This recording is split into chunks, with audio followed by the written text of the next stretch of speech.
करके रावणों के सारे सैनिकों को मारा है। सबको मारा, रावण मर नहीं रहा था। विभीषण ने बता दिया। राम जी ने 31 बाण छोड़े।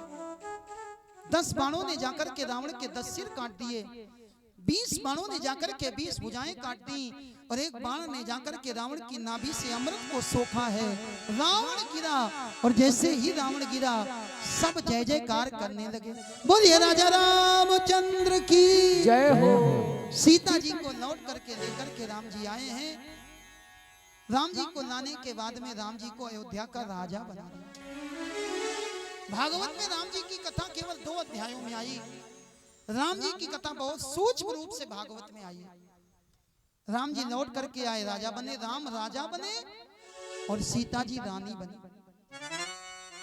आज भी हम कल्पना करते हैं तो कन्हैया जी के कृष्ण राज्य की कल्पना नहीं करते। आज भी हम कल्पना करते हैं तो राम राज्य की कल्पना करते हैं। राम राज्य की विशेषता क्या थी? उत्तरकांड में लिखा हुआ है राम राज्य की विशेषता, बैर न कर काहू सन कोई, राम प्रताप विषमता खोई। राम जी के राज्य में कोई किसी से बैर नहीं करता था, कोई छोटे बड़े का भेदभाव नहीं था। लोगों ने कहा ठीक है कोई किसी से बैर नहीं करता, इसका ये मतलब थोड़ी ना कि कोई किसी से प्रेम ही करता। बोले नहीं भाई, राम के राज्य में सब प्रेम करते हैं। सब नर करहि परस्पर प्रीति, राम के राज्य में सब प्रेम करते हैं। चलहि स्वधर्म निरत श्रुति नीति, चारु चरण धर्म जग माही, पूरी रहा सपने अधना। राम जी के राज्य की कल्पना हुई, राम राज्य आया। और आइए हम भी भगवान से प्रणाम करें, प्रार्थना करें कि हे प्रभु हमारे भारत में भी राम राज्य आ जाए। लेकिन मेरे भाई, भारत में राम राज्य आएगा कब? ये भारत किससे मिलकर के बना? अब थोड़ा सा विचार करो, ये भारत किससे मिलकर के बना? ये भारत छोटे छोटे प्रदेशों से मिलकर के बना। भारत में राम राज्य कब आएगा? जब हर प्रदेश में राम राज्य आएगा। ये प्रदेश किससे मिलकर के बने? छोटे छोटे नगरों से मिलकर के ये प्रदेश बने। प्रदेश में राम राज्य तब आएगा जब हर नगर में राम राज्य आएगा। और ये नगर किससे मिलकर के बने? छोटे छोटे मोहल्लों से मिलकर के ये नगर बने। जब हर मोहल्ले में राम राज्य आएगा तब नगर में राम राज्य आएगा। और ये मोहल्ला किससे मिलकर के बना? मेरे भाई, एक एक घर से मिलकर के ये मोहल्ला बना।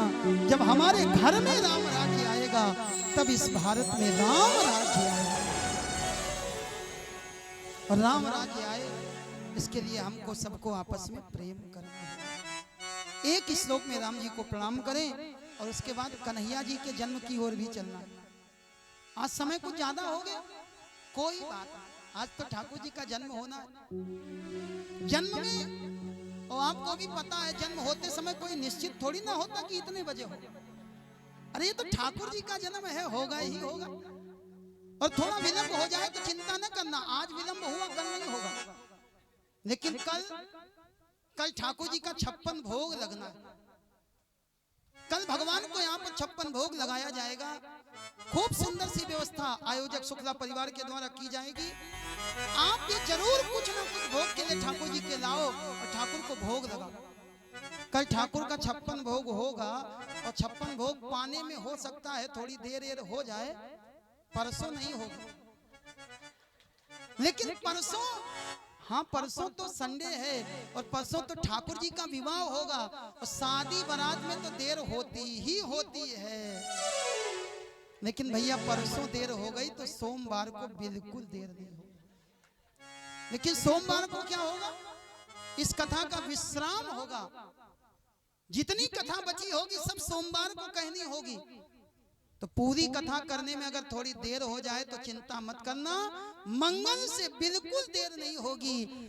मंगल से आपके जीवन में केवल मंगल ही मंगल होगा, इसके अलावा आपके जीवन में कुछ नहीं। एक श्लोक में राम जी को प्रणाम और इसके बाद कन्हैया जी के जन्म की ओर।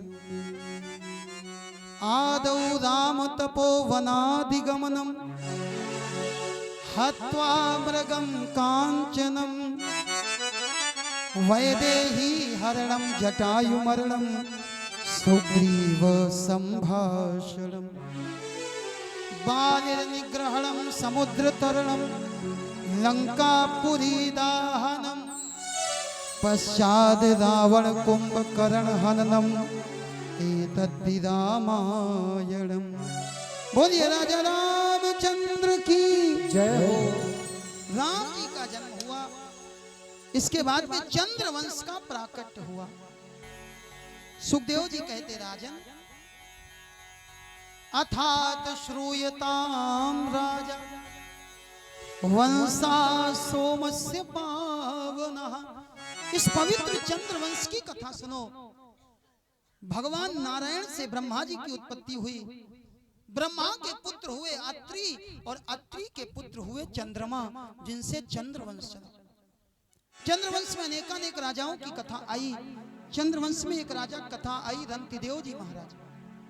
रंतिदेव जी ने हमको मानवता का पाठ पढ़ाया। एक बार इनके राज्य में अकाल पड़ा। 48 दिन तक न इनको कुछ खाने को मिला न पीने को मिला। 49वें दिन थोड़ा भोजन और थोड़ा जल प्राप्त हुआ। भोजन करने बैठे, दरवाजे पर एक ब्राह्मण आ गया।